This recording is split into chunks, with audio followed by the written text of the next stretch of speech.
Dan sebenarnya onta itu binatang yang nurut ya. Onta itu binatang yang nurut, dan sudah kita jelaskan tentang keistimewaan onta. Banyak keistimewaan, makanya dalam Al-Quran dikatakan apa di dalam surat Al-Ghasyiyah itu, afala yanzuruna ilal ibili kaifa khuliqat. Itu apakah kamu tidak melihat, tidak memperhatikan bagaimana onta itu diciptakan. Di situ para ulama penasaran, kenapa kok disuruh perhatiin onta? Ternyata onta itu luar biasa. Binatangnya kerjanya banyak, jarang ngeluh. Tuh onta lain sama keledai, ngeluh melulu, kerjanya dikit. Makanya keledai itu banyak dihinakan dalam Al-Quran. Mathalul ladzina hummilut taurata thumma lam yahmiluha kamathalil himari yahmilu asfara. Itu himar. Itu kalimat jelek.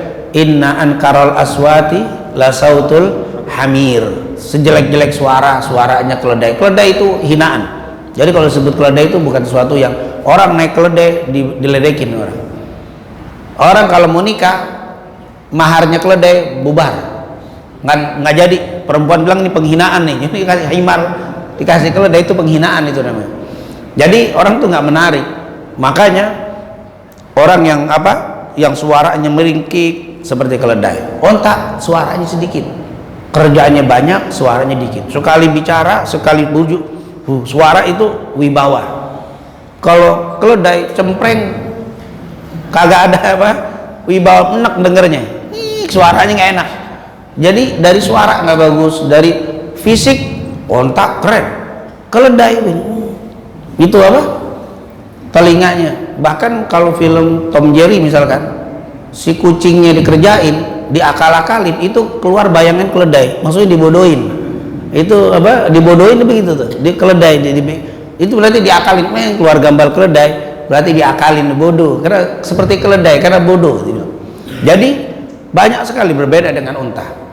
Ini diikat, dia nggak terlalu kenceng ikatnya. Orang unta ini nurut biasanya, aman aja. Apalagi unta yang sudah dinaiki, yang sudah ini, selama itu onta diperhatikan makan, diperhatikan istirahat, aman. Tapi ketika onta itu nggak diperhatikan istirahat dan makannya, biasanya onta itu ngelawan. Seperti diceritakan dalam kitab Al-Bidayah wa Nihayah Imam Ibnu Katsir, ketika Rasulullah SAW sedang duduk dengan para sahabat, diantaranya Abu Bakar, tiba-tiba Arabi, datang seorang Arab Badui datang. Ya Rasulullah aghithni, ya Rasul tolong bantu saya, tolongin saya. Rasul berdiri. Rasulullah itu nggak ada orang minta bantuan kecuali pasti dibantu sama Nabi Muhammad. Kenapa?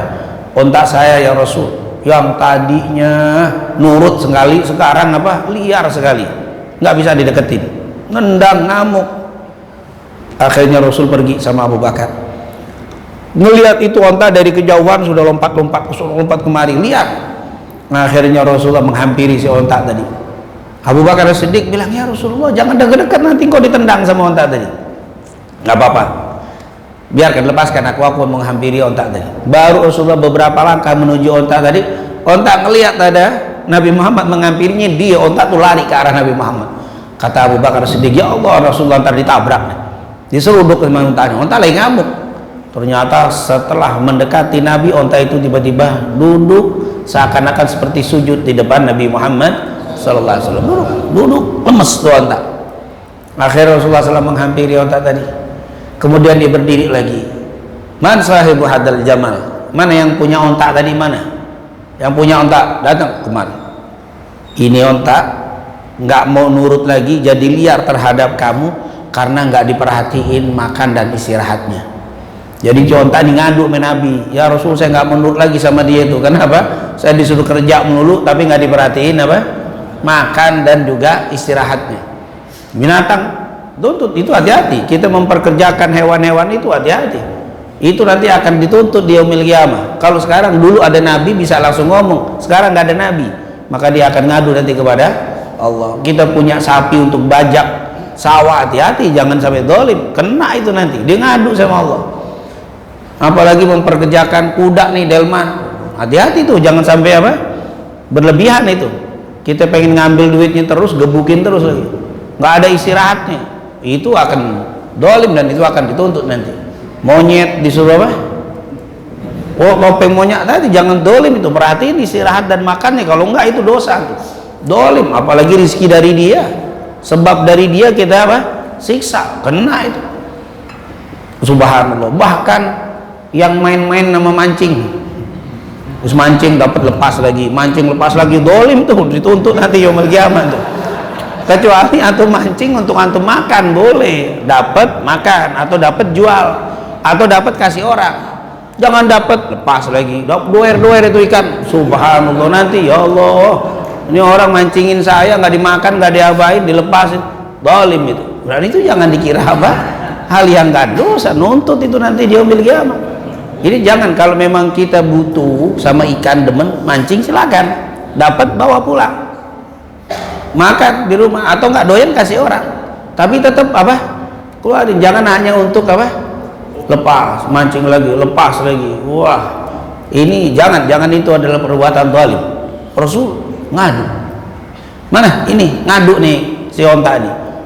Akhirnya orang itu baru sadar, ya Allah bener, saya kadang-kadang ego, suruh kerja tapi nggak disuruh apa, istirahatnya kurang. Ya Rasul, saya berjanji saya akan perhatikan waktu makan dan istirahatnya. Rasulullah bisikin lagi sama si onta tadi. Onta itu tiba-tiba berdiri, langsung menghampiri si pemiliknya, lalu duduk jongkok naik di jalan. Nah, ternyata onta ini binatang yang nurut kalau diperhatiin apa, makan dan minumnya. Jadi kalau dia nggak nurut pasti ada sesuatu. Abu Bakar melihat begitu, langsung Abu Bakar lari sujud di depan Nabi Muhammad SAW. Rasulullah angkat badannya Abu Bakar, kenapa kau sujud? Jangan kau sujud seperti itu. Ya Rasulullah, hadhil bahima la ta'qil tasjud ilaih. Ya Rasul, ini binatang nggak punya akal sujud sama kamu. Ana ahaku an asjuda ilaih, saya lebih pantas untuk sujud kepadamu daripada onta ini. Kata Rasul, la ya Abu Bakrin la yaslu li rajulin ay yasjuda li rajul. Ya Abu Bakar, nggak boleh seseorang sujud sama seseorang.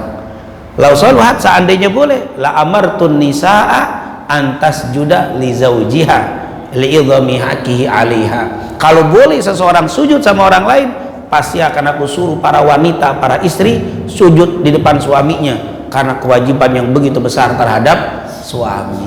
Oh, kalau boleh sujud, istri harus sujud tuh. Cuman karena nggak boleh, jangan.